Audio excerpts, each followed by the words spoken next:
The Pan American Hockey Federation officially announced Trinidad and Tobago's withdrawal just 1 day before the scheduled opening match, citing logistical reasons. The PAHF expressed regret, stating this situation represented a loss for the tournament and the sporting spirit of the competition.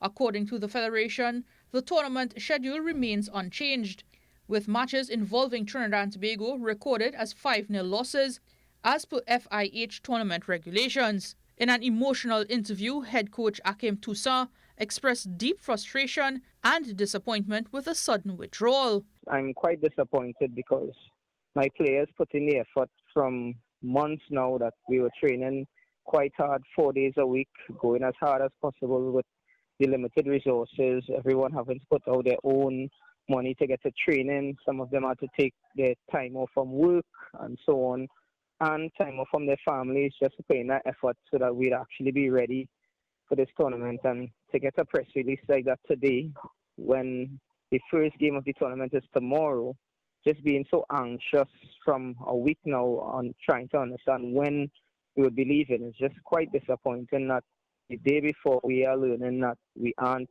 going to the tournament and we won't be able to actually partake in the tournament and have a chance of qualifying for the World Cup.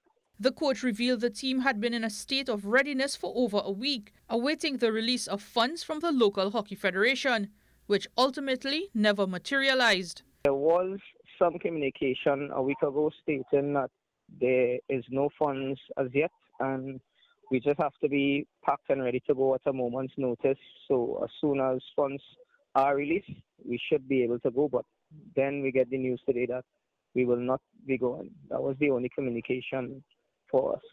The sudden withdrawal has had a significant emotional impact on the players.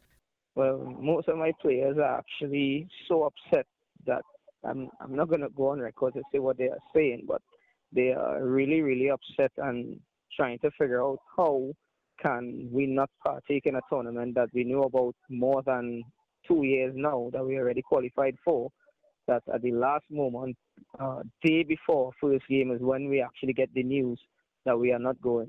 So they are very disappointed. Toussa also warned of potentially severe repercussions for the future of hockey in Trinidad and Tobago, noting possible sanctions from the international hockey authorities. There would be repercussions for us not partaking in a tournament of this magnitude at such a late stage, and I'm not entirely sure, but we heard there are some implications that there will be some sanctions on the country, that it might affect the current future of national hockey, where we possibly won't be able to partake in tournaments for the near future for however long.